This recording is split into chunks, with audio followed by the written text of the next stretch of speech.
चलिए स्टार्ट करें। आप लोग को नोटिफिकेशन आ गया कि नहीं आया बताइए जरा, ताकि मुझे पता चले लाइव क्लास स्टार्ट हो गई कि नहीं हुई है। आ गया? चलिए ग्रेट।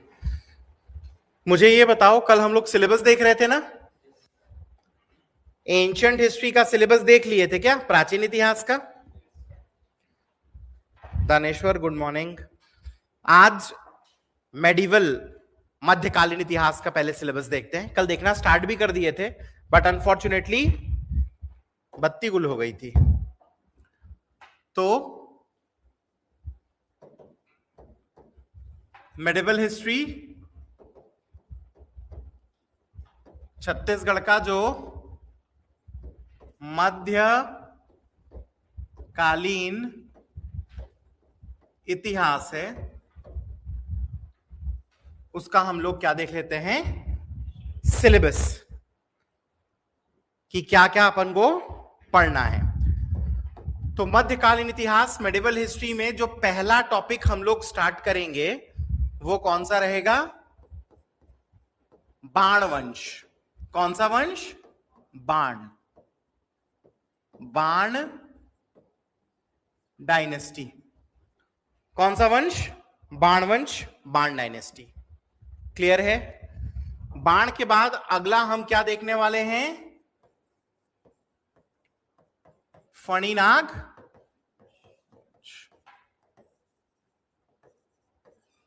फणिनाग डायनेस्टी। क्लियर है ये बात? फणिनाग के बाद हम लोग जो नेक्स्ट टॉपिक देखेंगे वो रहेगा कौन सा? सोमवंश। सोम डायनेस्टी। अब याद करिए, कल एंशिएंट हिस्ट्री में, प्राचीन इतिहास में सोमवंश की दो शाखाएं, दो ब्रांचेस बताई थी। कौन कौन सी बताई थी? एक बताई थी मैकल, दूसरी बताई थी कोसल। कोसल वाले को ही क्या बोले थे? पांडु डायनेस्टी। याद आ रहा है कि नहीं आ रहा है? यहां फिर से सोमवंश की दो ब्रांचेस दिखेंगी, दो शाखा। क्या क्या नाम है? तो सबसे पहले कांकेर का सोमवंश, सोम डायनेस्टी ऑफ कांकेर। और दूसरा उत्कल का सोमवंश, सोम डायनेस्टी ऑफ उत्कल। इसको हम उड़ीसा का सोमवंश भी बोलते हैं।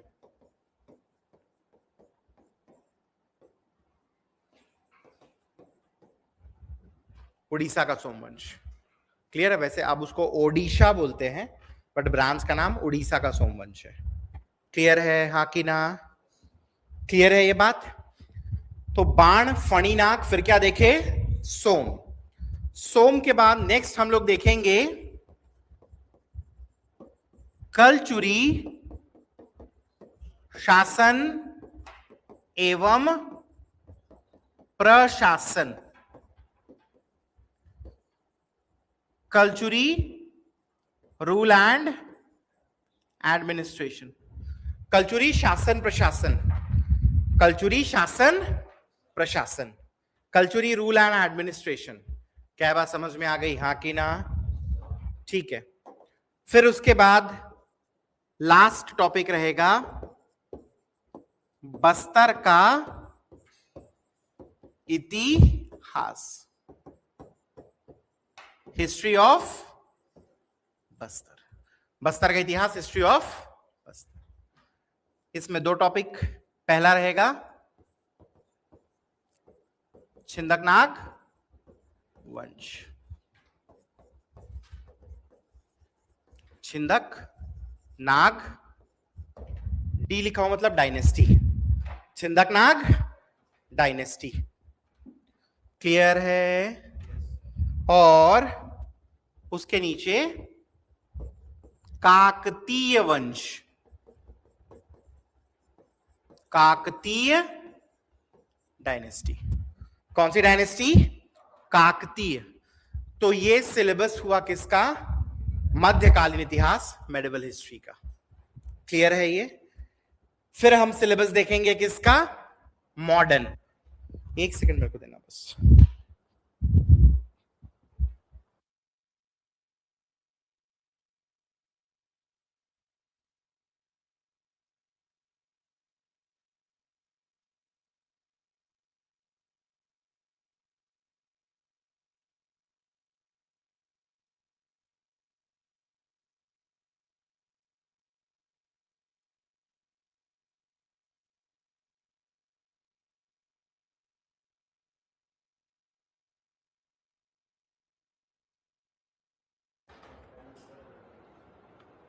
स्विंग ऊपर करें?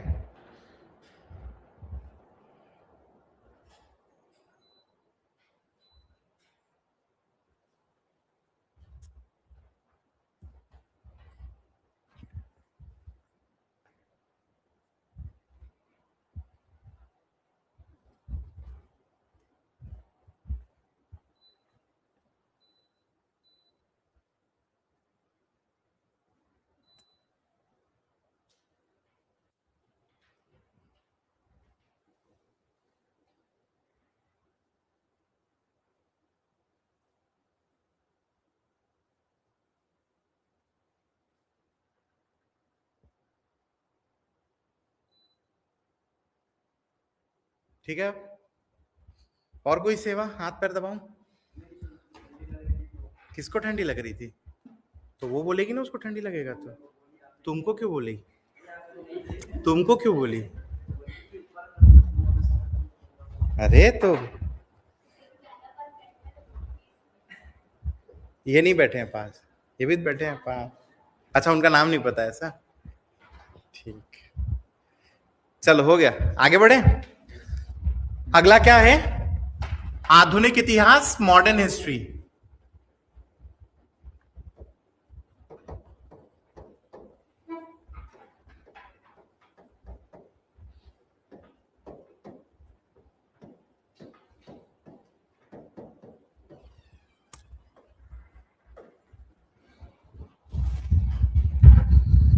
क्लियर है? आधुनिक इतिहास, मॉडर्न हिस्ट्री। अब इसमें क्या क्या सिलेबस में है? तो कहानी शुरू होगी इसमें बस्तर का इतिहास से। कहां से शुरू होगी? History of Bastar. बस्तर के इतिहास से, हिस्ट्री ऑफ बस्तर से कहानी इसकी शुरू होगी।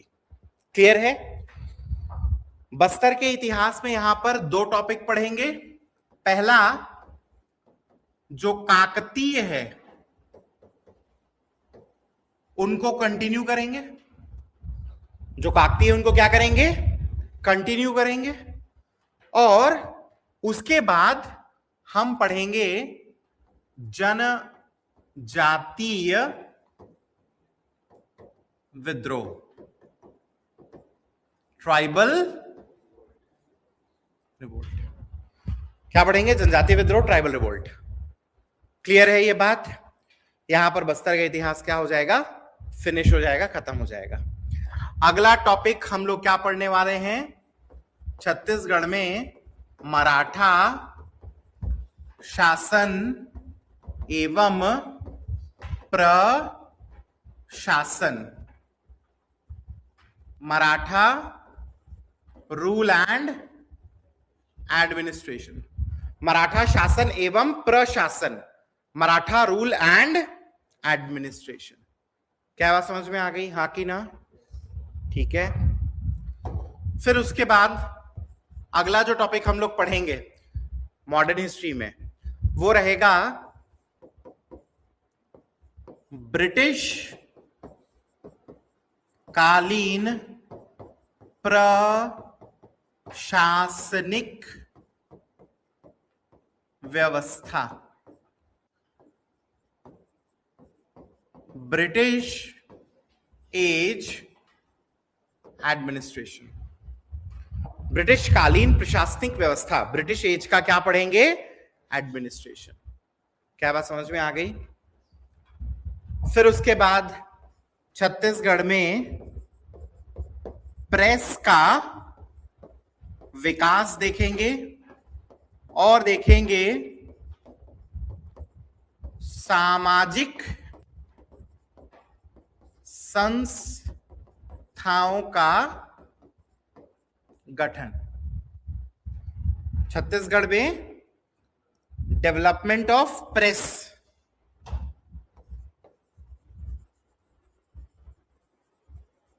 Development of press and establishment of social organizations। सामाजिक संस्थाओं का गठन, development of social organisations. Clear है ये? अगला टॉपिक रहेगा छत्तीसगढ़ में राष्ट्रीय आंदोलन। क्लियर है?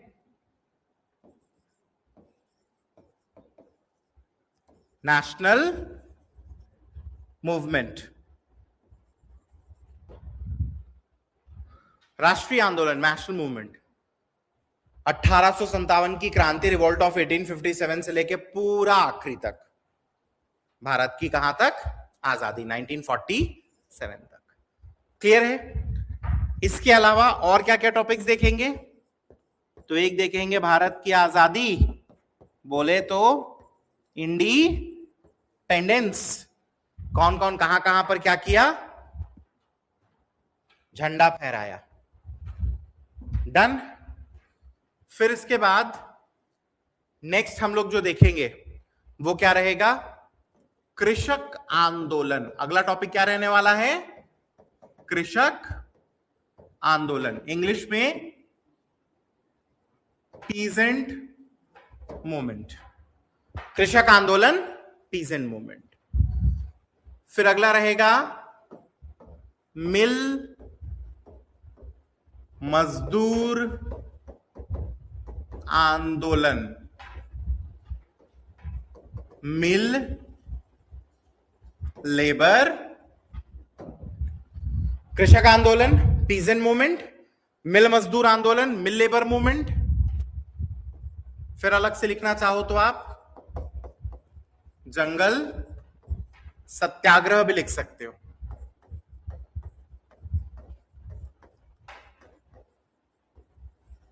जंगल सत्याग्रह। क्लैरिटी? नेक्स्ट जो टॉपिक हम देखेंगे, छत्तीसगढ़ में देशी रियासत एवं उनका विलय, प्रिंसली एस्टेट्स एंड देयर असेशन। विलय के लिए इंग्लिश में वर्ड क्या है? असेशन। क्या बात समझ में आ गई? हाँ कि ना? आगे बढ़े। फाइनली लास्ट टॉपिक रहेगा राज्य गठन, हमारे स्टेट का कॉन्स्टिट्यूशन। स्टेट का कॉन्स्टिट्यूशन मतलब स्टेट का संविधान मत समझ लेना। स्टेट का कॉन्स्टिट्यूशन मतलब स्टेट का संविधान मत समझ। ये क्या है? राज्य का गठन, स्टेट का कॉन्स्टिट्यूशन। क्या बात समझ में आ गई? हाँ कि ना? तो इतना सारा सिलेबस है छत्तीसगढ़ की हिस्ट्री का, छत्तीसगढ़ के इतिहास का। ये क्या था? सिलेबस था। ठीक है, मैं हमेशा जब भी पढ़ाता हूं ना सिलेबस सबसे पहले बताता हूं, ताकि हमको पता रहे कि सब्जेक्ट किस फ्लो में चलेगा। ऐसा नहीं है ना कि अचानक से एक दिन तुम लोग आए और मैं कुछ निराला ही टॉपिक पढ़ाने लगा। तो इसलिए सब बता दे रहता हूं पहले से, भाई ऐसा ऐसा चलेगा, तो आप लोग भी मेंटली प्रिपेयर्ड रहो। इसके बाद अच्छा ये टॉपिक पढ़ना है। क्या बात समझ में आ गई? ठीक है, ग्रेट। आगे बढ़ते हैं। हम लोग पहला टॉपिक स्टार्ट करते हैं, छत्तीसगढ़ का नामकरण, नेमिंग।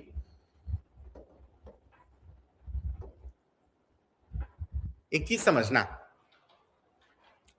अगर आप ये सोच रहे हो कि इस रीजन का, इस क्षेत्र का शुरू से नाम छत्तीसगढ़ ही था हमेशा से, तो आप गलत सोच रहे हो। आप गलत सोच रहे हो। अलग अलग समय में इस रीजन को अलग अलग नाम से जाना गया है। क्लियर है कि नहीं है? हमको यहां पर देखना है कि किस किस सोर्स में छत्तीसगढ़ का क्या क्या नाम है। हमको क्या देखना है? किस किस सोर्स में छत्तीसगढ़ का क्या क्या नाम है। क्लियर है? तो छत्तीसगढ़ के कौन कौन से नेम्स आपको दिखेंगे, तो एक बार पहले नेम्स लिख देता हूं, फिर उसके बाद उसके सोर्सेस पर अपन चर्चा करेंगे।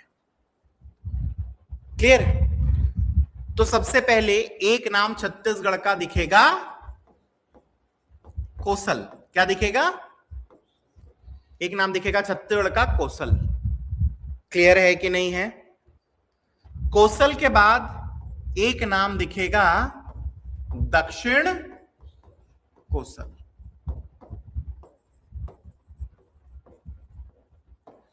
देखिए इंग्लिश में दक्षिण कौशल को दक्षिण कौशल ही लिखा हूं, साउथ कौशल नहीं लिखा हूं। कारण चूंकि ये नेम है जगह का तो बन गया नाउन, हाँ कि ना? और नाउन को ट्रांसलेट कैसे करते हैं? As it is. जैसे एग्जांपल के लिए मान लो आपके घर का नाम प्रिंस है, आपके घर का नाम प्रिंस है, तो ऐसा थोड़ी कि इंग्लिश में आपको प्रिंस बोलेंगे और हिंदी में आपको राजकुमार बोल देंगे। ऐसा होगा क्या? आपको तो चाहे हिंदी में बोले चाहे इंग्लिश में बोले क्या बोलेंगे? प्रिंस। तो नाम को कभी ट्रांसलेट नहीं करते। ठीक है कि नहीं है? जैसे आप लोग का गाड़ी है, आपकी गाड़ी का नाम है बुलेट, तो इंग्लिश में भी बुलेट है, हिंदी में भी, नाउन है ना इसीलिए। ऐसा थोड़ी है कि इंग्लिश में बुलेट हिंदी में गोली। कौन सा गाड़ी लिया है यार? गोली लिया हूं। कौन सा? काला रंग का गोली है यार करके। ऐसा थोड़ी होता है। इसीलिए दक्षिण कौशल लिखेंगे। क्या लिखेंगे? दक्षिण कौशल। ठीक है। तीसरा ना कैटेगरी रहेगा अन्य नामों का, अदर नेम्स। क्या क्या अन्य नाम था बताऊंगा, थोड़ा 10 मिनट के लिए शांति रखना बस। ठीक है। और फाइनली फोर्थ कैटेगरी कौन सा नाम? छत्तीसगढ़। तो एक नाम कौशल, दूसरा नाम दक्षिण कौशल, तीसरा अन्य। अन्य में 4 नाम दिखेगा। कितना नाम दिखेगा? 4। और उसके बाद फाइनली क्या है? छत्तीसगढ़। क्लियर है? तो सबसे पहले हम लोग स्टार्ट करते हैं किससे? कौशल से। तो छत्तीसगढ़ का नाम कौशल था, ऐसे हमको कहां से पता चलता है? क्लियर है? इसके लिए एक ट्रिक भी याद रख सकते हो, SVRPP। क्या ट्रिक याद रख सकते हो? SVRPP। एस से है शतपथ ब्राह्मण, शतपथ ब्राह्मण। क्लियर है कि नहीं है? लगभग 800 से 600 BC, या और इजीली कहना चाहो तो 8th सेंचुरी से 6th सेंचुरी ईसा पूर्व BC के बीच में इसे लिखा गया। क्या था? शतपथ ब्राह्मण। क्लियर है कि नहीं है? कभी नाम सुने हो शतपथ ब्राह्मण? कुछ लोग हाँ बोल रहे हैं, कुछ लोग ना बोल रहे हैं। वेद सुने हो? कितने वेद होते हैं? ऋग्वेद, फिर उसके बाद फिर यजुर, अथर्व। क्लियर है कि नहीं है? तो जो वेद होते हैं ना, उन्हीं के ऊपर का कमेंट है ब्राह्मण ग्रंथ। समझ में आया? हर वेद में आपको ब्राह्मण ग्रंथ दिखेंगे। हर वेद में आपको क्या दिखेंगे? ब्राह्मण लिटरेचर या ग्रंथ। इनमें वेदों के ऊपर कमेंट है, और इजी लैंग्वेज में कह लो कि एक्सप्लेनेशन है। जो लिखा गया है उसका क्या है? एक्सप्लेनेशन।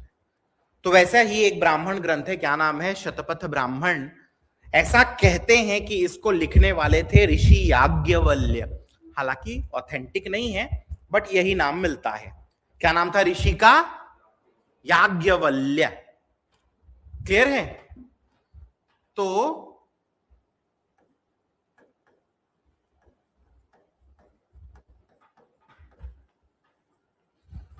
ये जो ऋषि थे याज्ञवल्क्य, इन्होंने शतपथ ब्राह्मण लिखा, तो इस रीजन को उन्होंने क्या कहा? उसमें कौशल बोला। क्या बोला? कौशल। क्या बात समझ में आ गई?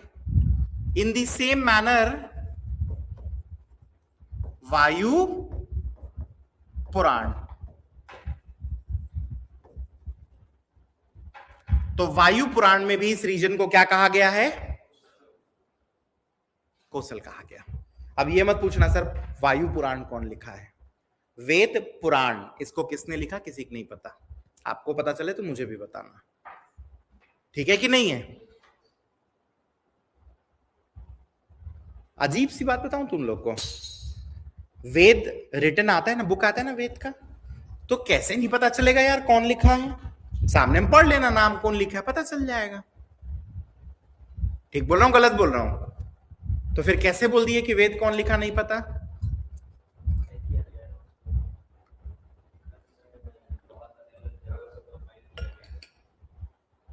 What is the proof?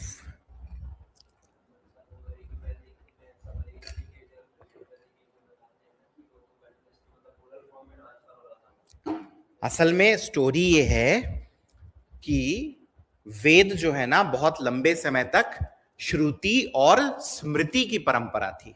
दो जन लड़की का नाम नहीं है श्रुति और स्मृति। श्रुति मतलब, स्मृति मतलब याद रखना। तो एक जनरेशन अपनी स्मृति से दूसरे को बताती थी तो दूसरी जनरेशन स्मृति में रखती थी। फॉर एग्जाम्पल आपके पापा ने आपको बताया, फिर आपने अपने बेटे को, फिर उसने अपने बेटे को, तो ऐसे जनरेशन से वेदों का इंफॉर्मेशन, वेदों का इंफॉर्मेशन लगातार चला आ रहा था। वो तो बहुत लेटर एज में क्या किया गया, उसको डॉक्यूमेंट कर दिया गया, लिख दिया गया। समझ रहे हैं? तो लिखा तो अभी अभी 200-400 साल पहले, समझ रहे हैं कि नहीं समझ रहे हैं? बट वो जो कंटेंट है किसी को नहीं पता, वो कंटेंट कहां से आया, वो कंटेंट कहां से आया किसी को नहीं पता। वो generation by generation pass on होता आ रहा था इन फॉर्म ऑफ नॉलेज। श्रुति और स्मृति की परंपरा थी। आप लोग क्या सोचते, दो जन लड़की का नाम बता रहा हूं करके, तो सिर्फ लड़की लोग का ही क्यों परंपरा था, सर लड़के लोग का क्यों नहीं था? ऐसा वाला। ठीक है, SVR, आर से है रघुवंशम।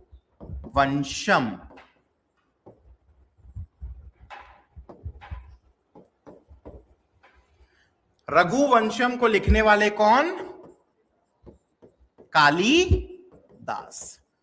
तो कालिदास ने रघुवंशम में इस रीजन को क्या कहा है? कोसल कहा है। क्या कहा है? कोसल।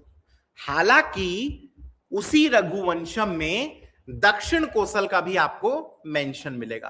कोसल के साथ और किसका मेंशन मिलेगा? दक्षिण कोसल का। कोसल के साथ दक्षिण कोसल। क्लियर है कि नहीं है? पी से है प्रयाग प्रशस्ति।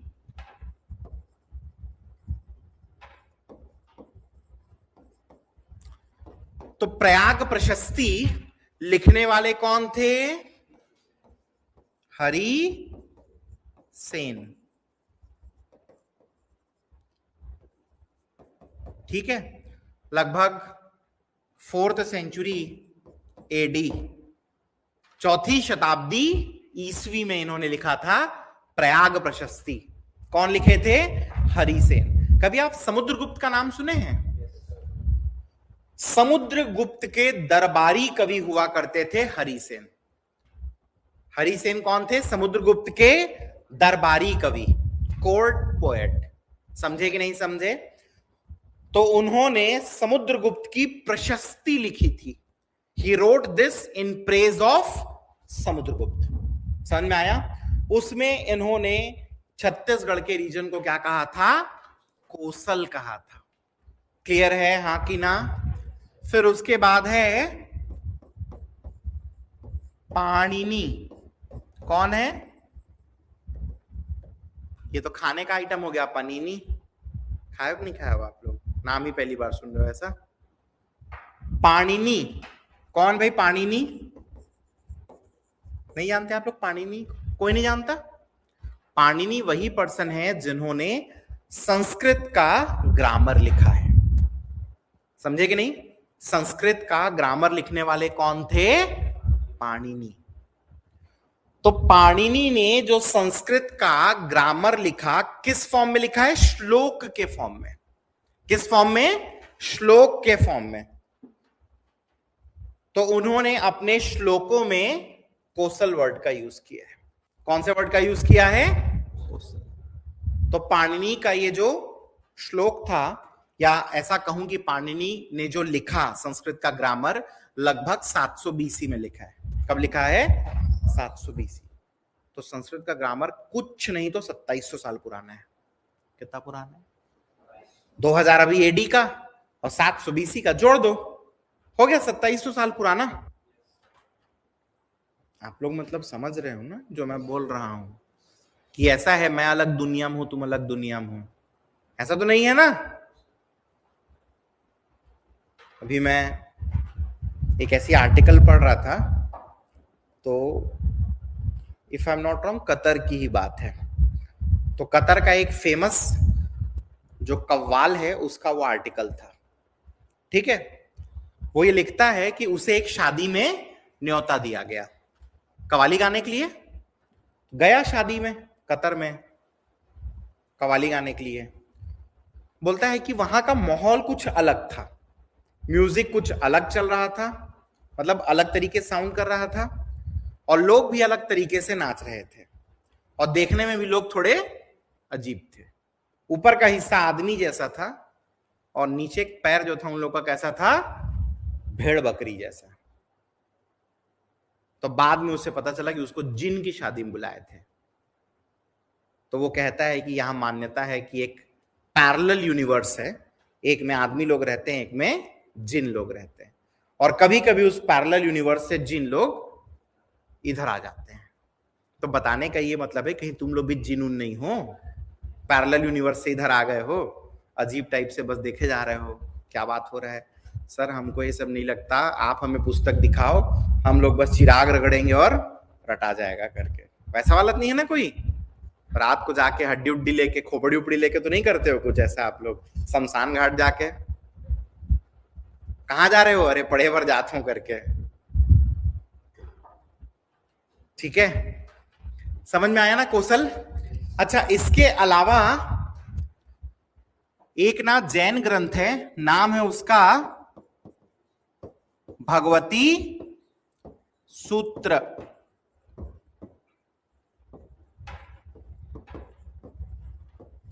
इस भगवती सूत्र में भी आपको मेंशन मिलेगा किसका? कौशल का। भगवती सूत्र में भी आपको मेंशन मिलेगा किसका? कौशल का। क्या बात समझ में आ गई?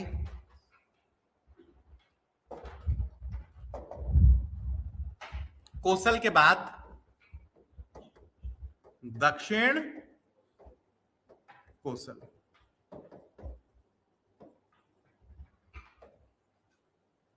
अब दक्षिण कौशल सबसे पहले आपको रामायण, पहला रेफरेंस कहां से? रामायण से। रामायण में आपको क्या मिलेगा?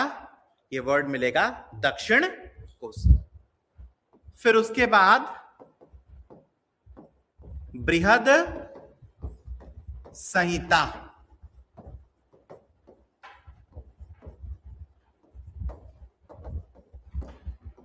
Sixth century. अगर कुछ नहीं लिखा है तो एडी है। बीसी को अलग से लिखना पड़ता है, और कुछ नहीं लिखा होता तो क्या होता है? एडी। मतलब ईसा पूर्व को लिखना पड़ता है, बट अगर नहीं लिखा है तो ईसवी है। तो सिक्स्थ सेंचुरी, छठी शताब्दी में वराह मिहिर नाम का एक पर्सन था। क्या नाम था? वराह मिहिर। वराह मिहिर लिखता है संस्कृत में एनसाइक्लोपीडिया, संस्कृत भाषा में एनसाइक्लोपीडिया। नाम था उसका क्या? बृहद संहिता। उसमें इस रीजन को क्या कहा गया? दक्षिण कौशल। क्लियर है हां कि ना?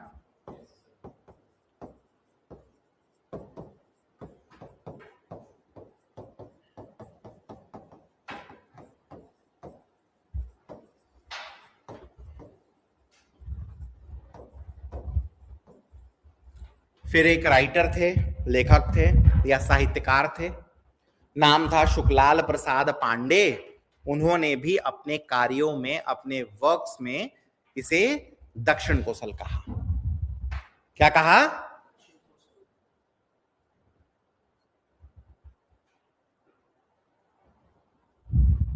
क्लियर है ये बात? इसके बाद रतनपुर शिलालेख, रतनपुर रॉक एडिक्ट। आगे चल के जब हम लोग कलचुरी पढ़ेंगे ना, तो एक राजा पढ़ेंगे जिनका नाम था जाजल्ल देव। क्या नाम था? जाजल्ल देव। तो जाजल्ल देव ने, या ऐसा कहूं कि जाजल्ल देव का ही शिलालेख था, रॉक एडिक्ट था, नाम था उसका क्या? रतनपुर शिलालेख। क्या नाम था? रतनपुर शिलालेख। तो जाजल्ल देव का जो रतनपुर शिलालेख था, रतनपुर रॉक एडिक्ट था, उसी में उन्होंने इस रीजन को दक्षिण कोसल लिखवाया था।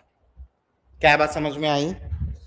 फिर एक बौद्ध ग्रंथ, नाम था उसका अंगुत्तर निकाय।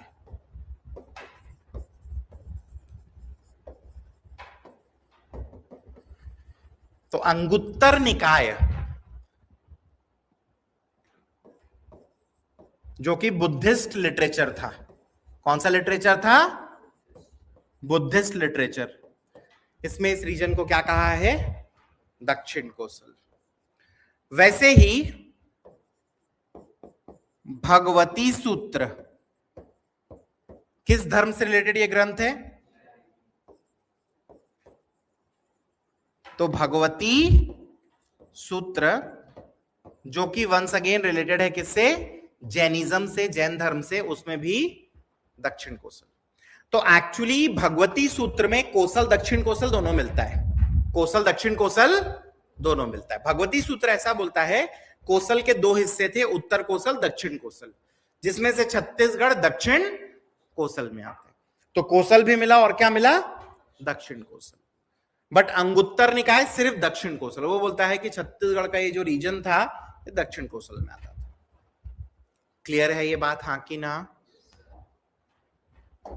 थर्ड महाकोसल। एक नाम क्या मिलेगा? महाकोसल।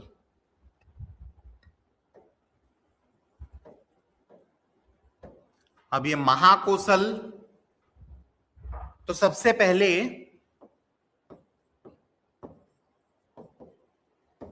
Alexander Cunningham.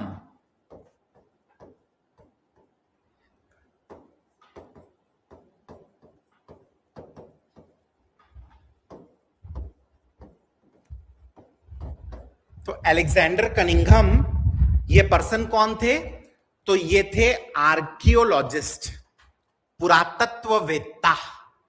समझ में आया? और आगे चल के आर्कियोलॉजिकल सर्वे ऑफ इंडिया के ये बनते हैं चीफ हेड, प्रमुख। आज भी आप लोग जाते हो तो देखते हो ना, आर्कियोलॉजिकल सर्वे ऑफ इंडिया लिखा रहता है ना पुरानी इमारतों के सामने। पुराने जो स्मारक हैं, ओल्ड मॉन्यूमेंट्स हैं, उनमें लिखा रहता है ना आर्कियोलॉजिकल सर्वे ऑफ इंडिया। तो ब्रिटिश काल में इसका गठन हुआ था, आर्कियोलॉजिकल सर्वे ऑफ इंडिया का। तो आर्कियोलॉजिकल सर्वे ऑफ इंडिया के प्रमुख हुआ करते थे कौन? Alexander Cunningham. और ये भाई साहब जो है ना, इन्होंने अपनी रिपोर्ट लिखी थी जिसका नाम भी था आर्कियोलॉजिकल सर्वे ऑफ इंडिया।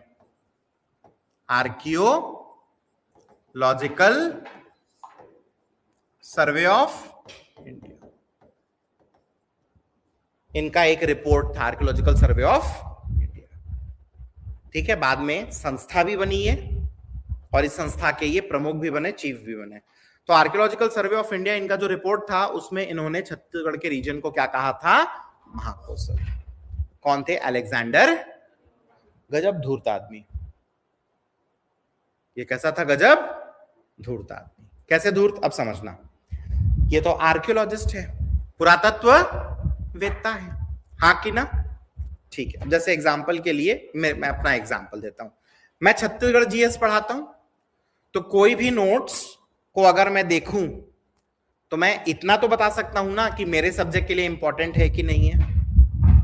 नहीं बता सकता, हाँ कि ना? तो वैसे ही जब ये आदमी इतना बड़ा आर्कियोलॉजिस्ट था, पुरातत्ववेत्ता था, तो आर्कियोलॉजी से संबंधित रिलेटेड कोई भी चीज को अगर एक बार देख ले तो बता सकता है ना कि काम का है कि नहीं है। ठीक बोल रहा हूं, गलत बोल रहा हूं? हाँ कि ना? इसके आंख के सामने सिंधु घाटी सभ्यता, इंडस वैली सिविलाइजेशन की जो ईंटें थी, ब्रिक्स, उसको लाहौर की रेलवे लाइन में लगाया गया था। लाहौर के पास रेलवे लाइन बिछ रही थी, वहां पे पाकिस्तान, अब तो पाकिस्तान हो गया, उस समय तो नहीं था पाकिस्तान, समझ रहे हैं? तो वहां पर किसका ईंटा लगवाया था?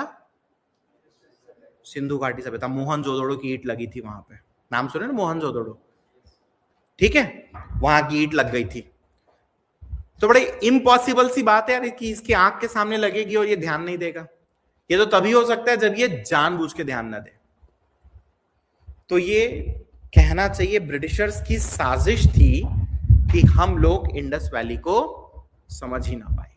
एक्चुअली था क्या, अगर आपको किसी पे राज करना है, if you want to rule, तो सबसे पहले आपको उसके ज्ञान के केंद्र को खत्म करना पड़ेगा। You have to destroy their centre of knowledge. क्योंकि अगर आप पढ़े लिखे हो, ज्ञानी हो, तब आपके ऊपर कोई शासन नहीं कर सकता। Nobody can rule. हाँ कि ना? आप पर शासन कब किया जा सकता है? जब आप अज्ञानी हो, तभी तो आपको बरगलाएंगे। हाँ कि ना? आप ज्ञानी हो तो कैसे बरगलाएंगे आपको? ठीक बोल रहा हूं, गलत बोल रहा हूं? तो एक्चुअली क्या किया गया, चाहे लोग वेस्ट से आए, चाहे मिडिल ईस्ट से आए, लेकिन भारत पर लगातार जो आक्रमण हुआ और जो नॉलेज के सेंटर्स थे उनको डिस्ट्रॉय किया गया, वो सिर्फ इसलिए किया गया ताकि हम पर रूल करना क्या हो सके, आसान। नहीं तो एक चीज मेरे को बताओ ना, नालंदा यूनिवर्सिटी जो थी, वहां पे कौन सा खजाना था, या वहां के लोगों ने किसका क्या बिगाड़ा था कि आके यूनिवर्सिटी बर्बाद कर दो? मतलब चलो मंदिर तोड़े, मेरे को समझ में आया कि मंदिर तोड़े, चलो ठीक है, धर्म का मामला था। मेरे को यह भी समझ में आता है कि मंदिर से आपने सोना लूट लिया होगा। ठीक बोल रहा हूं, गलत बोल रहा हूं? लेकिन नालंदा यूनिवर्सिटी तोड़ के क्या मिलेगा? नालंदा यूनिवर्सिटी तोड़ के क्या? तो क्या करो, नॉलेज के सेंटर को काट दो। तो एक बहुत बड़ी साजिश थी जिसके कारण या जिसके तहत जितने हमारे नॉलेज के सेंटर्स थे या हमारे वंडर्स थे, उनको क्या किया गया, डिस्ट्रॉय किया गया। सेम गोज विथ कोणार्क का सन टेम्पल, ठीक है? कोणार्क का सन टेम्पल, सूर्य मंदिर इतना शानदार था और उस समय का इतना बड़ा, मतलब कहना चाहिए आर्कियोलॉजी का उस समय इतना बड़ा वो क्या था, चमकता सितारा था कि लोग देख के हैरान हो जाए। उस समय में मैग्नेट के हेल्प से भगवान सूर्य की एक मूर्ति को ऊपर लटका के रखा गया था, पता है आपको? आज नहीं बन सकता वैसा मंदिर, ठीक है? पोर्चुगीज तोड़ दिया आके मैग्नेट को। उनका ये कहना था कि मैग्नेट इतना स्ट्रांग है कि जब उनके जहाज बे ऑफ बंगाल में चलते हैं तो नेविगेशन क्या होता है, गड़बड़ होता है। और तोड़ ताड़ के अंदर में क्या कर दिए, उसके मिट्टी रेती भर के रख दिए ताकि वो टूटे ना, और अंदर का माल जो है पता नहीं हो किसके पास है। तो ये भाई साहब जो आर्कियोलॉजिकल सर्वे ऑफ इंडिया के हेड बनते हैं ना, ये जगह जगह जाते थे और आर्कियोलॉजी नाम से जगह जगह खोजते थे और जगह जगह बर्बाद करते थे जाके। आर्कियोलॉजी नाम से क्या करेंगे, जाके खोजेंगे और फिर देखेंगे, पढ़ेंगे, यार बहुत ज्ञान का चीज बढ़िया लिखा है, काम करो, उसको बर्बाद करो, निपटा देंगे। ऐसे धूर्त थे, पता नहीं इन लोग को कहां जगह मिलेगा। तो मतलब सही बात है ना, मतलब ऐसा धूर्तता करोगे तो किस नरक में जगह मिलेगा। और आज देखो समय बदल गया है, अपने ही देश में इन लोग का बहुत गंदा हाल है। सबसे पहले इकोनॉमी एकदम खत्म है, बहुत बड़ा चाइनीज इन्वेस्टमेंट है जिसके कारण लोग जी खा रहे हैं। दूसरा, पाकिस्तानी इमिग्रेंट्स इतने ज्यादा है वहां पर कि अब या आने वाले कुछ समय में जो नेटिव ब्रिटिशर्स हैं ना, उन लोग से ज्यादा पाकिस्तानी लोग का चलेगा वहां पे। नेटिव ब्रिटिशर्स से ज्यादा किनका चलेगा, पाकिस्तानी लोग। तो वही है, अब लो बेटा, दूसरे देश में आग किए थे हरकत, अब तुम अपने देश में सुरक्षित नहीं हो। ठीक, नेक्स्ट, द्वारिका प्रसाद मिश्र।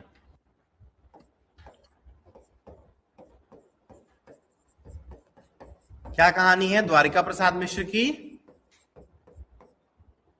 समझना। वर्ष था 1930, ईयर क्या था 1930। 1930 1930 में रायपुर में, कहा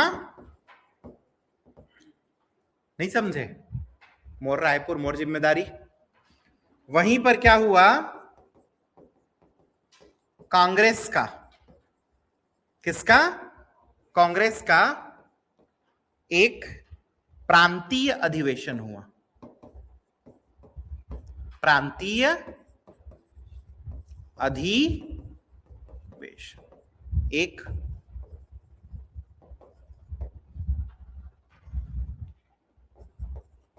प्रोविंशियल सेशन हुआ, जिसमें द्वारिका प्रसाद मिश्र एक प्रपोजल रखते हैं।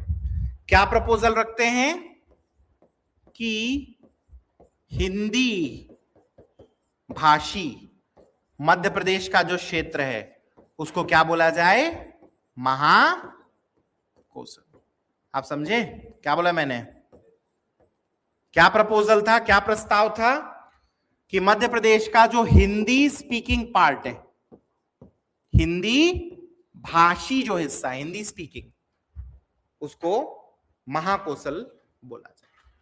क्लियर है, प्रस्ताव पारित हो जाता है, प्रपोजल जो है वो क्या हो जाता है, एक्सेप्ट हो जाता है। क्या दिक्कत है, कोई दिक्कत नहीं था। क्लियर है ये बात, हाँ कि ना।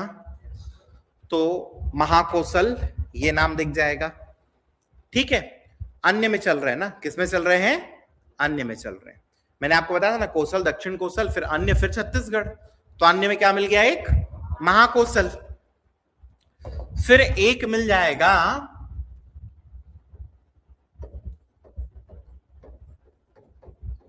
छत्तीसगढ़। क्या नाम मिलेगा, छत्तीसगढ़। ये नाम देने वाले कौन थे,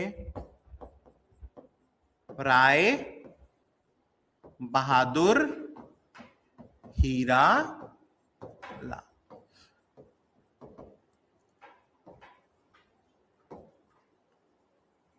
क्या कहानी भाई राय बहादुर हीरा लाल की,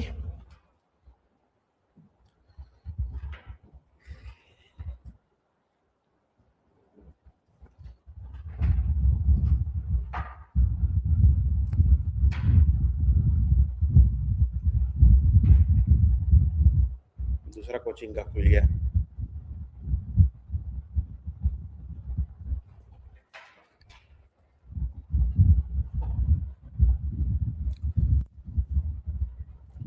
तो राय बहादुर हीरालाल ये बोलते थे कि लगभग 600 बीसी, 600 बीसी,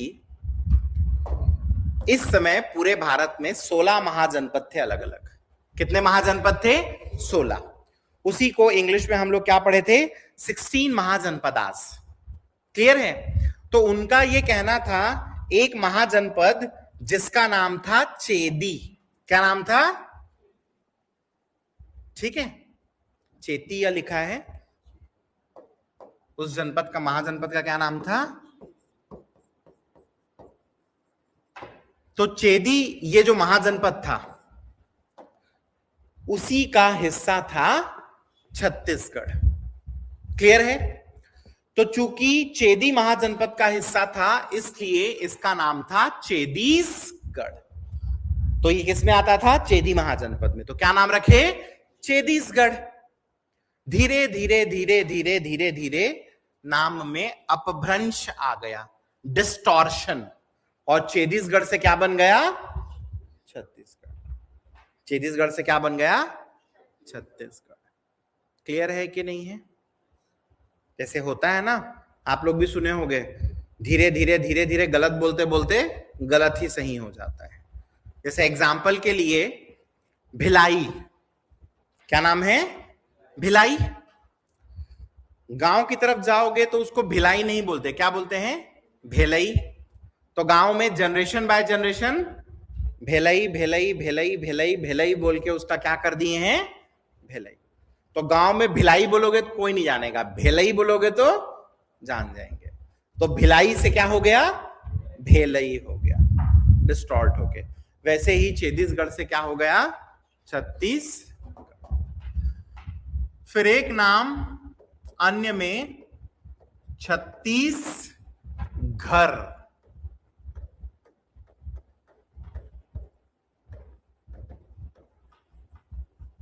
क्या नाम था, छत्तीस। क्या स्टोरी भाई छत्तीसगढ़ की, इसको देने वाले थे जेडी बेगलर। जेडी बेगलर ये नाम देने वाले थे, कौन सा, छत्तीसगढ़। क्यों दे दिए भाई, क्या दिक्कत हुआ इनको, समझते हैं।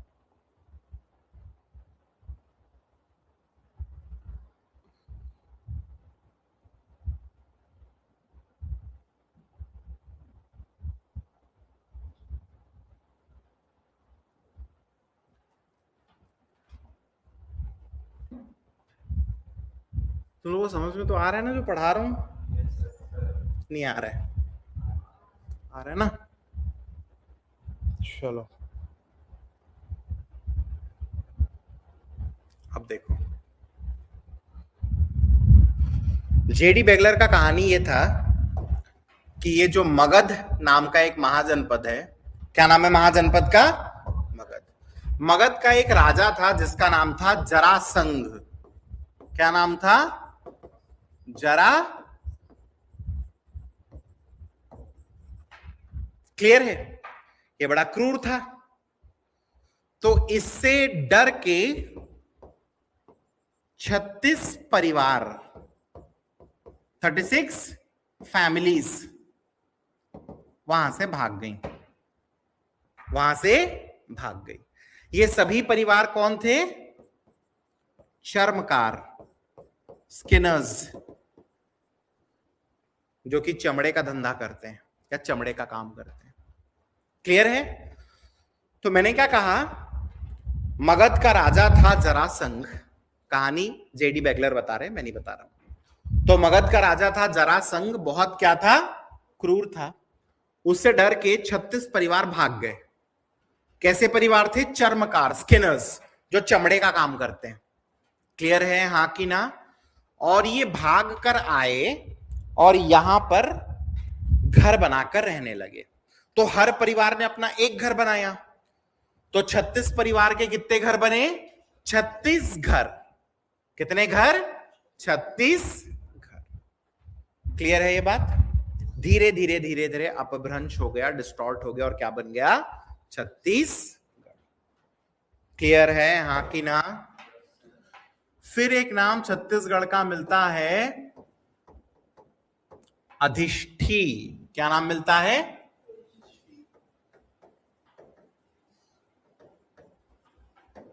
अधिष्ठी। तो छत्तीसगढ़ को अधिष्ठी कहने वाले कौन, टॉलमी। किसने कहा छत्तीसगढ़ को अधिष्ठी, टॉलमी ने कहा है। ठीक है, कौन थे Ptolemy, Greek mathematician and astrologer, यूनान के थे, गणितज्ञ। नाम था उनका क्लाउडियस टॉलमी। क्या नाम था पूरा, क्लाउडियस टॉलमी।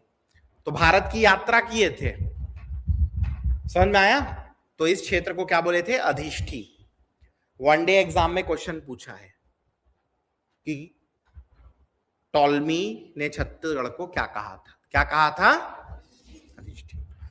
वैसे ही स्टेटमेंट वाले क्वेश्चन में 2017 प्रीलिम्स में ये भी आया था। एक स्टेटमेंट दिया था, सही है कि गलत बताना था। स्टेटमेंट ने लिखा था कि हरिसेन ने प्रयाग प्रशस्ति में छत्तीसगढ़ को कोसल कहा। हरिसेन ने प्रयाग प्रशस्ति में छत्तीसगढ़ को क्या कहा, स्टेटमेंट को क्या लोगे, सही लोगे, हाँ कि ना।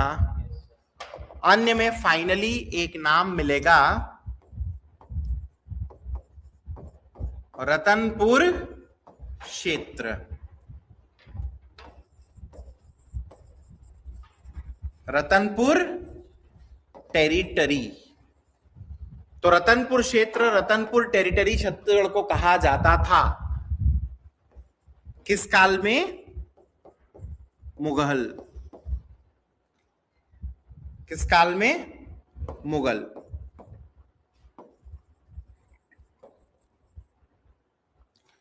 मुगल काल में छत्तीसगढ़ को क्या बोलते थे? रतनपुर क्षेत्र, रतनपुर टेरिटरी। क्या बात समझ में आई? फाइनली कौन सा नाम? छत्तीसगढ़। ठीक है, सबसे पहले 1494 क्या ईयर रहेगा? 1494। 1494। एक कवि थे, नाम था दलराम राव। क्या नाम था? दलराम। ठीक है, समझना। खैरागढ़ नाम की एक रियासत थी। कौन सी रियासत? खैरागढ़। खैरागढ़ रियासत, खैरागढ़ एस्टेट। ठीक है, यहां के राजा थे, राजा का नाम था लक्ष्मी निधि। क्या नाम था? लक्ष्मी निधि। तो क्या बोला मैंने? खैरागढ़ नाम की एक रियासत थी, एस्टेट थी। यहां के राजा कौन थे? लक्ष्मी निधि। लक्ष्मी निधि के ही दरबारी कवि कोर्ट पोएट थे, जिनका नाम क्या था? दलराम राव। उनके क्या थे ये? दरबारी कवि कोर्ट पोएट। क्लियर है? इन्होंने छत्तीसगढ़ वर्ड का यूज किया था पहली बार साहित्यिक या लिटरेरी सेंस में। साहित्यिक रूप से या लिटरेरी सेंस में इन्होंने क्या किया था? पहली बार छत्तीसगढ़ का यूज किया था। तो इन्होंने एक कविता लिखी थी। कविता में 2 पंक्ति ऐसी थी, लक्ष्मी निधि राय सुनो चित्त दे, गढ़ 36 में न गड़ैया रही। अपनी कविता में क्या लिखे थे? लक्ष्मी निधि राय सुनो चित्त दे, गढ़ 36 में ना गड़ैया रही। ये 2 लाइन थी। इसमें इन्होंने गढ़ 36 ये वर्ड यूज किया था। क्या वर्ड यूज किया था? गढ़ 36। हमको ये लाइंस याद रखने की नीड नहीं है, बट कभी आपसे कोई पूछे कि किसने शब्द छत्तीसगढ़ को पहली बार साहित्यिक रूप से इस्तेमाल किया था, लिटरेरी सेंस में यूज किया था, क्या लगा के आना? दलराम। समझ में आया कि नहीं आया? हाँ कि ना? दूसरा बात है 16th सेंचुरी की। कब की बात है? 16th सेंचुरी की। एक राजा यहां पर हुआ करते थे जिनका नाम था कल्याण साय। कल्याण साय। कौन सी डायनेस्टी थी? तो डायनेस्टी थी कलचुरी। किस वंश के राजा थे? कलचुरी वंश के। क्या नाम था? कल्याण साय। इनकी क्या खासियत है पता है? इनकी एक राजस्व पुस्तिका मिली है। क्या मिली है? एक रेवेन्यू बुकलेट, राजस्व पुस्तिका इनकी मिली है। रेवेन्यू बुकलेट मिला है। किसका? कल्याण साय। जिससे हमें पता चलता है कि उस समय एक प्रशासनिक व्यवस्था हुआ करती थी जिसका नाम था गढ़ व्यवस्था। जैसे आज प्रशासन के संचालन के लिए, एडमिनिस्ट्रेशन को चलाने के लिए क्या है? डिस्ट्रिक्ट है, तहसील है, हाँ कि ना? संभाग है, डिवीजन है, ये सब है कि नहीं है? कल्याण साई की बुक में क्या लिखा था कि उस समय क्या हुआ करते थे? गढ़ हुआ करते थे। क्लियर है? ऐसे कितने गढ़ थे उस समय? तो उनकी बुक के अकॉर्डिंग जिस समय की बात है उस समय 36 गढ़ हुआ करते थे। क्लियर है? क्या हमेशा गढ़ 36 रहते थे? नहीं, कम ज्यादा होते रहते थे। जैसे डिस्ट्रिक्ट आप 33 है, कल बढ़ के 40 हो जाएगा, परसों हो सकता है बढ़ के 50 हो जाए। समझ रहे हैं कि नहीं? तो गढ़ भी कम ज्यादा होता रहता था। बट जब की बुक है उस समय गढ़ कितने हैं? 36।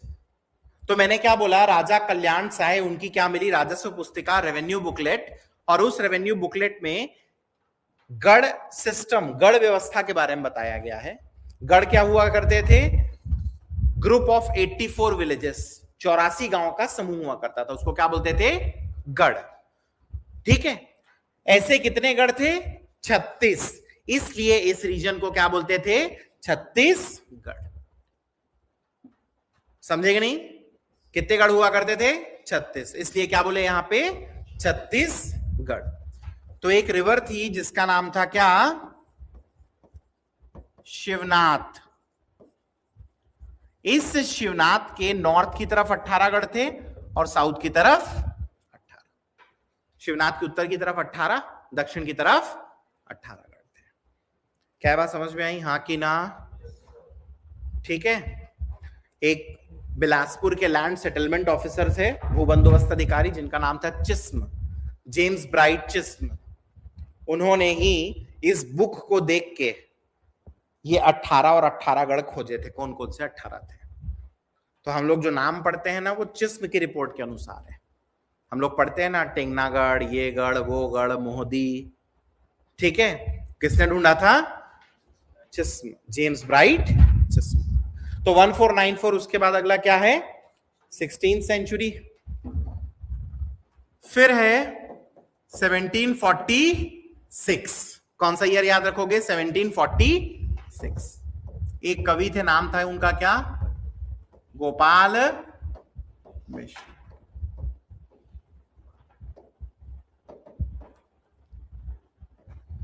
गोपाल मिश्र ने लिखा क्या? खूब तमाचा शाह।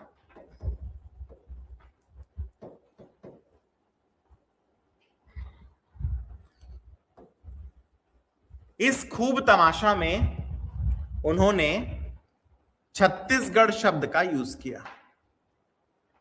किस सेंस में? राजनैतिक, पॉलिटिकल सेंस में। राजनैतिक स्वरूप में, पॉलिटिकल सेंस में। गोपाल मिश्र जो कि क्या थे? एक कवि थे। आप बुक्स जब पढ़ोगे तो ईयर दिखेगा 1689, गलत है। आपको क्या लेना है? 1746। तो गोपाल मिश्र ने क्या किया? खूब तमाशा लिखा। क्या लिखा? खूब तमाशा। तो राजनैतिक रूप से इन्होंने शब्द छत्तीसगढ़ का यूज किया था। किसमें? खूब तमाशा में। एक्चुअली इस समय मुगल सम्राट हुआ करते थे, नाम था उनका क्या? औरंगजेब। तो औरंगजेब के समय जो मिस एडमिनिस्ट्रेशन, कुप्रशासन फैला हुआ था, उसी को लिखे थे। किसमें? खूब तमाशा। खूब तमाशा में क्या लिखे हैं? औरंगजेब के समय का मिस एडमिनिस्ट्रेशन, कुप्रशासन जो फैला हुआ था। क्या बात समझ में आई? फिर ईयर 1795,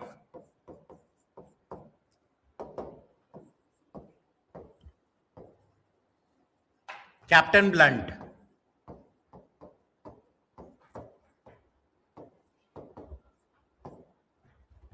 इन्होंने बिलासपुर डिस्ट्रिक्ट गैजेटियर, इसमें शब्द छत्तीसगढ़ लिखा था। किसने? Captain blunt. असल में होता क्या है? कैप्टन ब्लंट आते हैं छत्तीसगढ़, मार्च में रायपुर आते हैं, अप्रैल में बस्तर जाते हैं, और उसके बाद मई में पहुंचते हैं कहां? रतनपुर। तो अपनी जो यात्रा का उन्होंने वृत्तांत लिखा। अपना क्या लिखा? ट्रैवलोग। क्या लिखा? ट्रैवलोग, यात्रा वृत्तांत। किसमें लिखा? Bilaspur district gazetteer. क्लियर है कि नहीं है? इस यात्रा वृत्तांत में इन्होंने शब्द छत्तीसगढ़ का यूज किया। तो कभी ये पूछे कि पहले यूरोपियन जिन्होंने शब्द छत्तीसगढ़ का प्रयोग किया था कौन है? क्या लगाओगे? Captain blunt. समझ में आया कि नहीं आया? कैप्टन ब्लंट वो थे, या ऐसा कह दूं कि पहले यूरोपियन थे जिन्होंने शब्द छत्तीसगढ़ का प्रयोग किया। Captain blunt. फाइनली 1896, बाबू रेवाराम कायस्थ।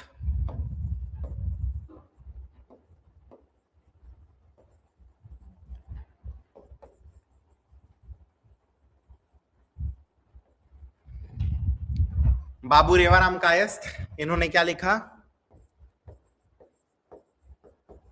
विक्रम विलास।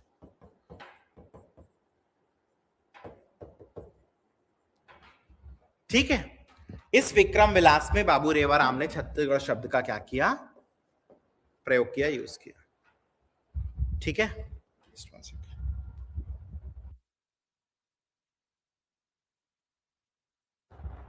ठीक है। तो बाबू रेवाराम ये बिलासपुर के थे। ये क्वेश्चन पूछा था बाबू रेवाराम कहां से, तो आंसर बिलासपुर। तो बाबू रेवाराम कायस्थ ने लिखा क्या? विक्रम विलास। क्या लिखा? विक्रम विलास। कब लिखा? 1896 में। तो उन्होंने शब्द छत्तीसगढ़ का क्या किया था? प्रयोग किया था। ऐसा लिखे थे, तिनमें दक्षिण कौशल देसा, जहां प्रभु औतु केसरी भेसा, तासो मध्य छत्तीसगढ़ पावन, पुण्य भूमि सुर मुनि मन भावन। ठीक है, नहीं समझे? क्या करो समझ के, इसको लिखना थोड़ी है, ऐसा वो लिखे थे। तो तिनमें दक्षिण कोसल देसा, वहां पर दक्षिण कोसल देश है, जहां प्रभु औतु केसरी भेसा, जहां केसरी भेष में मतलब जोगिक भेष में प्रभु आए थे भगवान राम। तासो मध्य छत्तीसगढ़ पावन, जिसके मध्य में क्या है? छत्तीसगढ़ पावन प्रदेश।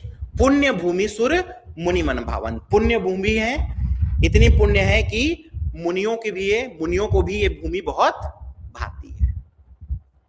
समझ में आया कि नहीं आया? ऐसा इन्होंने लिखा था। इन एनी केस शब्द छत्तीसगढ़ आया ना? आया ना? बस यही है। क्लियर है ये? तो यहां पे छत्तीसगढ़ का क्या फिनिश हो जाता है? नामकरण। ठीक है, चलो नेक्स्ट हम देखेंगे छत्तीसगढ़ का रामायण कालीन इतिहास। ठीक है,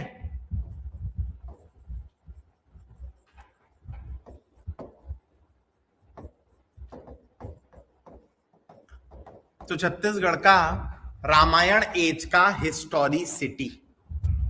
ठीक, इसको चालू कर रहा हूं, थोड़ा सा पढ़ाता हूं, कंप्लीट तो नहीं हो पाएगा, इसमें कम से कम 3-1 घंटा लगता है। ठीक है, क्लियर है ये बात? तो छत्तीसगढ़ का पहला टॉपिक खत्म किए, नामकरण। सेकेंड टॉपिक क्या था? छत्तीसगढ़ का इतिहास कहां से? लोक श्रुति या जनश्रुति से, फ्रॉम दी फोकलोर्स। और लोक श्रुति जनश्रुति में दो देखे थे, रामायण और महाभारत। ध्यान आ रहा है कि नहीं आ रहा है?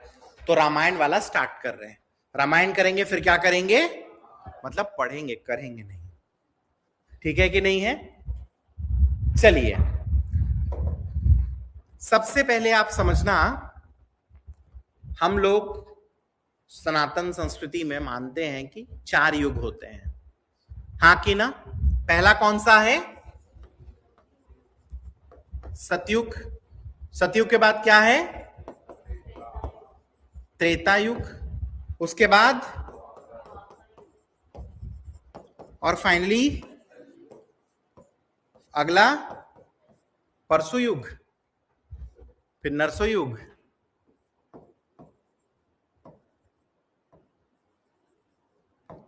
सतयुग, त्रेता युग, फिर है द्वापर युग और फाइनली कल युग।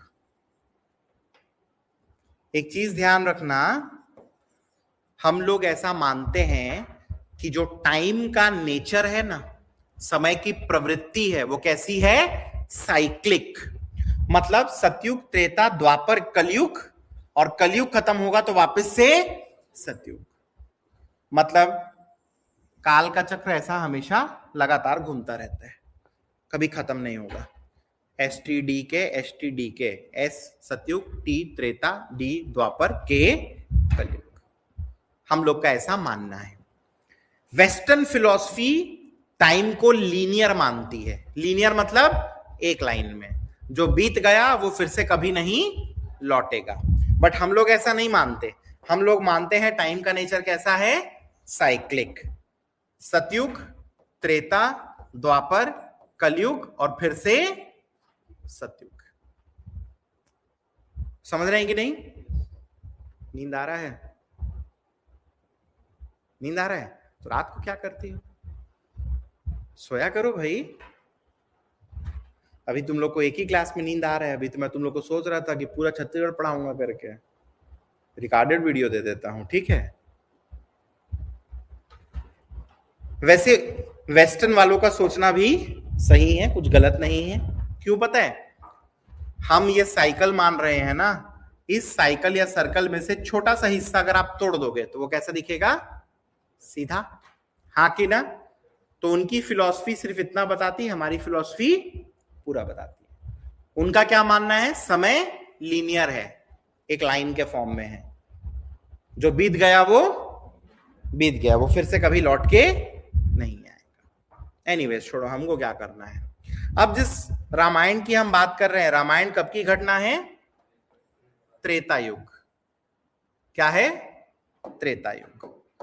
अब रामायण कालीन जो इतिहास है उसका स्रोत क्या है, सोर्स क्या है, बताइए। रामायण कालीन जो इतिहास है हमको कैसे पता चलता है? साहित्य या लिटरेचर से। समझ रहे हैं कि नहीं समझ रहे हैं? समझना भाई, रामायण हुआ, सीता माता का हरण हुआ, राम भगवान लंका गए, रावण को मारे, कैसे पता चला? कैसे पता चला? रामायण पुस्तक में लिखा है ना, आप पढ़ सकते हो ना, हाँ कि ना? तो वही तो बता रहा हूं, साहित्य या लिटरेचर से हमको पता चलता है रामायण कालीन इतिहास के बारे में। आपको विश्वास नहीं है तो आप अपने घर जाना, रामायण होगा आपके घर में, लगभग सभी के घर में, नहीं है? खरीद लेना, रामायण होगा सबके घर में, देखना वहां उसको खोल के देखोगे तो देखना सब लिखेगा बाल कांड, किष्किंधा कांड, सुंदर कांड, उत्तर कांड, हाँ कि ना? तो रामायण और महाभारत इसके बारे में हमको साहित्य या लिटरेचर से ही पता चलता है, क्योंकि पूरा हिस्ट्री लिखा हुआ है, पूरा हिस्ट्री लिखा हुआ है, ठीक है। अब इसमें से मैं दो लिटरेचर की आज बात करूंगा। पहला जो लिटरेचर है उसका नाम है कोसल खंड। क्या नाम है? क्या कहानी भाई कोसल खंड की? सबसे पहली बात, कोसल खंड अभी भी अप्रकाशित है, अनपब्लिश्ड है, उसका प्रकाशन हुआ ही नहीं, इसलिए यह पता नहीं चलता कि लिखे कौन है। आप सर्च कर लेना गूगल में, नाम ही नहीं आएगा कोसल खंड कौन लिखे हैं करके। तो ग्रंथ का नाम, लिटरेचर का नाम क्या है? कोसल खंड। कौन लिखे? नहीं पता। कोसल खंड से हमको क्या पता चलता है? हमको पता चलता है कि जो विंध्य पर्वत श्रेणी है, क्या है? विंध्यन रेंज है, क्लियर है? इसके ना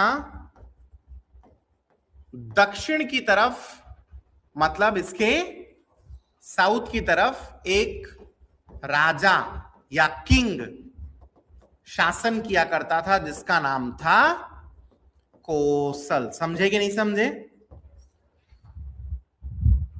ठीक है, तो राजा या किंग का नाम क्या था? कोसल। और साथ में इस राजा के राज्य, मतलब इसके किंगडम का नाम भी क्या था? कोसल। आप में से कौन विंध्यन रेंज, विंध्याचल श्रेणी के बारे में नहीं जानता? हाथ उठाइए, ध्यान दो इधर पे। ये अपना भारत का प्रायद्वीप है, इंडिया का पेनिनसुला। इस प्रायद्वीप में 5 एकदम इंपॉर्टेंट माउंटेन रेंज है, पर्वतों की श्रृंखला है। क्या क्या नाम है? तो पहला अरावली, दूसरा विंध्याचल, तीसरा सतपुड़ा, चौथा पश्चिमी घाट या वेस्टर्न घाट, पांचवा पूर्वी घाट या ईस्टर्न घाट। समझे कि नहीं समझे? भारत के प्रायद्वीप में, पेनिनसुला में 5 इंपॉर्टेंट पर्वत श्रृंखला है, हिल्स के रेंज है। क्या क्या नाम? अरावली, विंध्याचल, सतपुड़ा, पश्चिमी घाट वेस्टर्न घाट और पूर्वी घाट ईस्टर्न घाट। समझे कि नहीं समझे? तो बोल रहे हैं विंध्याचल जो है इसके साउथ, इसके दक्षिण की तरफ। क्लियर है? कहां से पता चल रहा है? कोसल खंड। क्लियर है? तो विंध्य पर्वत श्रेणी विंध्यन रेंज के दक्षिण साउथ की तरफ नागपत्तन के पास। अब नागपत्तन नाम की जगह मैंने बहुत सर्च किया, नहीं मिला। मुझे ऐसा लगता है कि नागपुर वागपुर के आसपास का कोई रीजन होगा। एनीवेज छोड़ो, हमको क्या मतलब है। एक राजा राज किया करता था, उसका क्या नाम था? Kosal. What was the name of the king? Kosal. राजा का नाम कोसल था और उसके राज्य का नाम, किंगडम के नाम, वो भी क्या था? कोसल था। समझे कि नहीं समझे? अब इसकी पीढ़ी आगे बढ़ी और राजा बना फाइनली भानुमंत। कौन बना? भानुमंत कोसल का बेटा नहीं था, बट उसी की वंश में था, उसका वंशज था, उसका डिसेंडेंट था। समझे कि नहीं समझे? तो कोसल का आगे चल के वंशज हुआ Bhanumant. What was the name? Bhanumant. Kosala का कौन था? वंशज, डिसेंडेंट। क्या नाम था? भानुमंत। अब भानुमंत की एक पुत्री हुई, डॉटर। भानुमंत की पुत्री हुई, डॉटर। चूंकि वो कोसल की राजकुमारी थी, she was the princess of, तो नाम पड़ा क्या? कौशल्या। समझे कि नहीं समझे?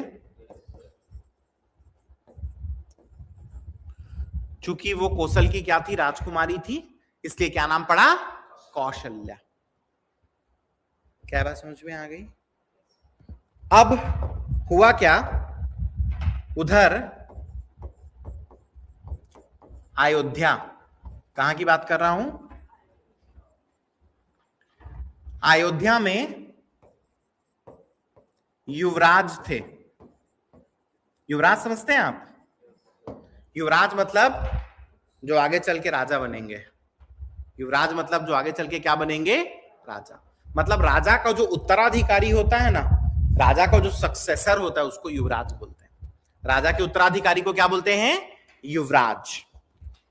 तो अयोध्या के युवराज थे कौन? दशरथ। कौन थे? दशरथ। क्लियर है? तो जब दशरथ जी का राज तिलक हो रहा था, दशरथ जी का क्या हो रहा था?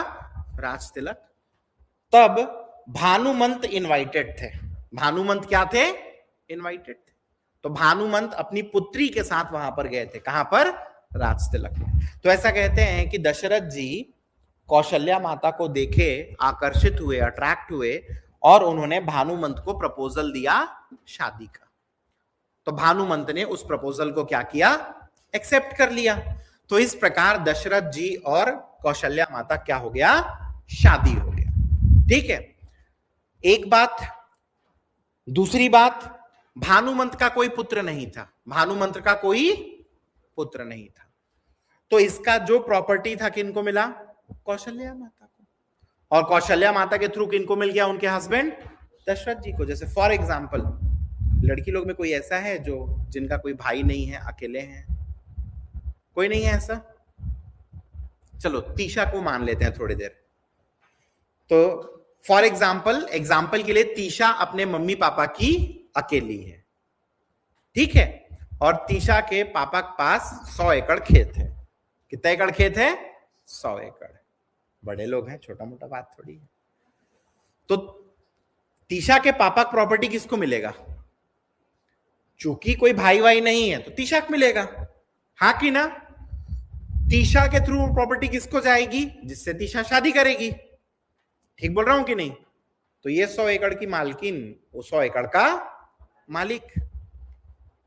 फिर इनके जो बच्चे होंगे उनको 100 एकड़ मिलेगा। मिलेगा कि नहीं? बेचना भांडना नहीं है ना। 100 एकड़ है करके नहीं सर 100 नहीं मिलेगा, 50 मिलेगा। क्यों? 50 को खा दूंगी ना सर मैं करके। तो वैसे ही क्या हुआ, दशरथ जी को मिला क्या, ये कोसल वाला रीजन, और दोनों के पुत्र हुए कौन, भगवान राम। तो भगवान राम को मिल गया ये कोसल। समझ में आया कि नहीं आया? तो एक तरीके से देखा जाए तो भगवान राम को अपना ननिहाल मिला, नहीं मिला? कोसल तो उनका ननिहाल था ना, हाँ कि ना? तो गांव में क्या होता है, गांव में एक जन का भांजा पूरे गांव भांजा होता है कि नहीं होता है? जैसे राहुल, तुम्हारा कौन सा है मामा गांव? रायपुर ही है। कौन गांव वाला कौन है? विवेक, कहाँ है तुम्हारा मामा गांव? लोरमी, मुंगेली। तो जैसे नहीं लूंगा सर मैं, तो लोरमी जो है वो मामा गांव है किसका? विवेक का। तो कुल मिला क्या कहानी होगा, विवेक अपने मामा घर जाएगा तो वो तो इसको भांचा बोलेंगे ही, उनके साथ पूरा गांव सबके लिए क्या बन जाएंगे? भांचा, पूरे गांव भर का भांचा। और तुम भी जाओगे सबको मामा ही बोलोगे, हाँ कि ना? ऐसी परंपरा हमारे यहां चलती है। तो वैसे ही भगवान राम पूरे छत्तीसगढ़ के क्या हो गए? भांजा हो गए कि नहीं हो गए? इसलिए हमारे यहां छत्तीसगढ़ में भांजों में भगवान राम का स्वरूप देखा जाता है। भांजों में किनका स्वरूप देखा जाता है? भगवान राम। इसलिए देखना, भांजे से पैर नहीं छुआते, खुद भांजे का पैर छूते हैं, और भांजे को बहुत सम्मान दिया जाता है। भांजे को मारते नहीं है, सिर्फ भांजो कान खींचते हैं। पता है कि नहीं आप लोग को? नहीं पता? मेरे मामा पीट दिए थे सर मेरे को करके। उनको बोलना मामा आपका नरक का टिकट कट गया है करके, जाओगे तो मेरे से लेते जाना। दूसरा बात, सबसे बड़ा दान भी हमारे यहाँ किनको माना गया है? किसको देना सबसे बड़ा दान है? भांजे को। तो किसी कुछ दान देना है तो पंडितों से भी बड़ा दान अगर देना है तो किसको देना है? भांजा। क्या बात समझ में आई? तो ये स्टोरी कोसल खंड में कि यहाँ कोसल था, फिर भानुमंत आया, उसकी बेटी कौशल्या, शादी हुई किससे? राजा दशरथ से, बेटे हुए राम। ठीक है। एक कहानी हमको मिल जाती रघुवंशम से। कहां से मिल जाती है?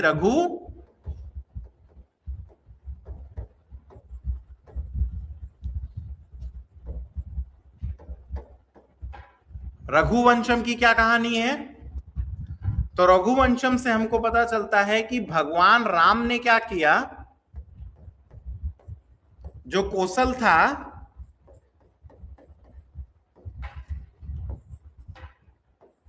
इसको दो हिस्सों में तोड़ के अपने बेटों को दे दिया।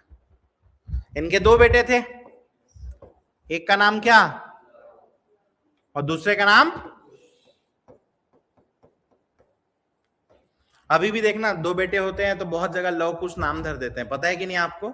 मेरे जीवन में दो लव दो कुश हैं, चारों धूर्त हैं। चारों कैसे हैं? ऐसा लगता है रावण पुत्र हैं। ठीक। तो रघुवंशम से पता चलता है कि भगवान राम ने क्या किया था, कोसल को अपने दोनों बेटों में डिवाइड कर दिया था। लव को उन्होंने दिया था उत्तर कोसल, और कुश को दिया था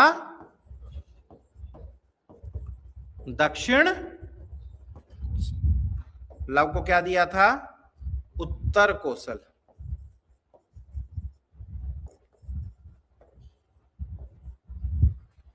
और कुश को क्या दिया था? दक्षिण कोसल।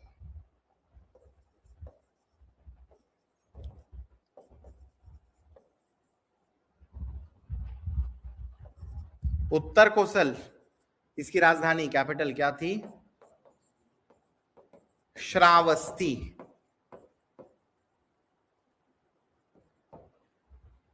और दक्षिण कोसल की क्या थी?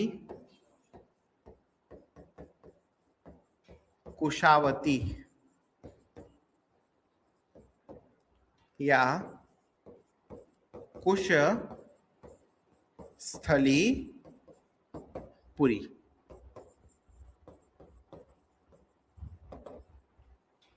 कुशावती, कुश स्थलीपुरी या कुशावती या कुश स्थलीपुरी, ऐसा कहते हैं कि आज का ये कौन सा रीजन? बिलासपुर डिस्ट्रिक्ट का मल्हार वाला रीजन। आज का कौन सा क्षेत्र? बिलासपुर डिस्ट्रिक्ट का मल्हार वाला क्षेत्र। क्लियर है? तो रघुवंशम के हिसाब से भगवान राम ने क्या किया? कोसल का बंटवारा कर दिया। दो बेटे थे लव कुश, लव को दिया उत्तर कोसल, उसका कैपिटल हुआ श्रावस्ती, और कुश को दिया दक्षिण कोसल, क्या कैपिटल? कुशावती या कुश स्थलीपुरी। लेटस से, या हम ऐसा मानते हैं कि ये आज का जो बिलासपुर डिस्ट्रिक्ट है उसका मल्हार वाला क्षेत्र रीजन रहा होगा। हाँ कि ना? चलो फाइनली एक छोटा सा चीज देख लो। रामायण का जो काल है ना, इस रामायण काल में छत्तीसगढ़ को किस नेम से जाना जाता था ये बता देता हूं आपको। तो जो मध्य छत्तीसगढ़ था, कौन सा छत्तीसगढ़? मध्य, सेंट्रल छत्तीसगढ़। मध्य छत्तीसगढ़, सेंट्रल छत्तीसगढ़ मतलब बिलासपुर डिवीजन, दुर्ग डिवीजन और रायपुर डिवीजन। ये क्या हुआ आपका? मध्य या सेंट्रल छत्तीसगढ़। कौन कौन सा संभाग? बिलासपुर, दुर्ग और रायपुर संभाग या डिवीजन। बिलासपुर, दुर्ग, रायपुर। तो बिलासपुर दुर्ग रायपुर संभाग, बिलासपुर दुर्ग रायपुर डिवीजन मतलब मध्य छत्तीसगढ़, सेंट्रल छत्तीसगढ़। इसको रामायण काल में क्या बोलते थे? दक्षिण। इट वॉज नोन एज दक्षिण कोसल। दक्षिण कोसल बोलते थे इसको। क्या बोलते थे? दक्षिण कोसल। क्या बात समझ में आ गई? हाँ कि ना? वैसे ही बस्तर संभाग वाला जो रीजन है, पूरा का पूरा बस्तर डिवीजन, इसको क्या बोलते थे? दंडकारण्य। ये हमारा क्या है? बस्तर संभाग, बस्तर क्या बोलते हैं इसको? दंडकारण्य।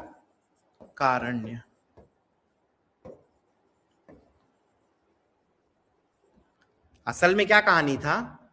यहां पर दंडक नाम का एक राक्षस रहता था अरण्य क्षेत्र में।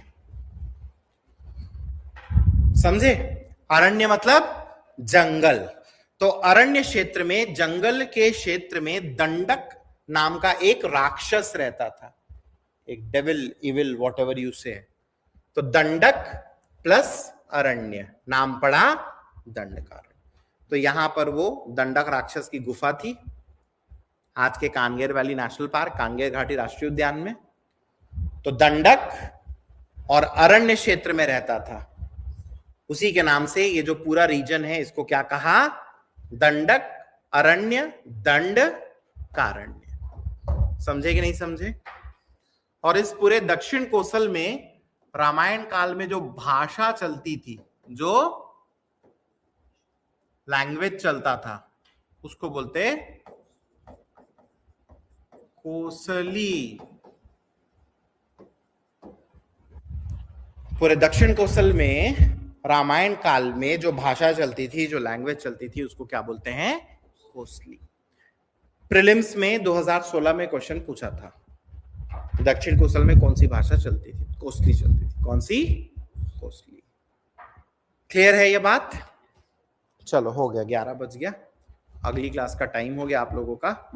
अब इसके बाद कल कंटिन्यू करेंगे रामायण काल में। बेसिकली अभी हमको जो मोस्ट इंपॉर्टेंट चीज देखनी होगी वो है राम वनगमन पथ योजना, राम वनगमन पथ स्कीम। उसको कल देखेंगे, फिर रामायण कालीन इतिहास खत्म हो जाएगा। फिर हम लोग आएंगे किस पे? महाभारत कालीन इतिहास, historicity from the Mahabharata age. फिर ये वाला टॉपिक भी फिनिश हो जाएगा। तो कल तो मुश्किल है पूरा, बट लेट्स ट्राई। कल हो जाए तो कल, नहीं तो परसों करेंगे, और क्या ही हड़बड़ी है। ठीक है, चलिए बंद कर रहा हूं क्लास।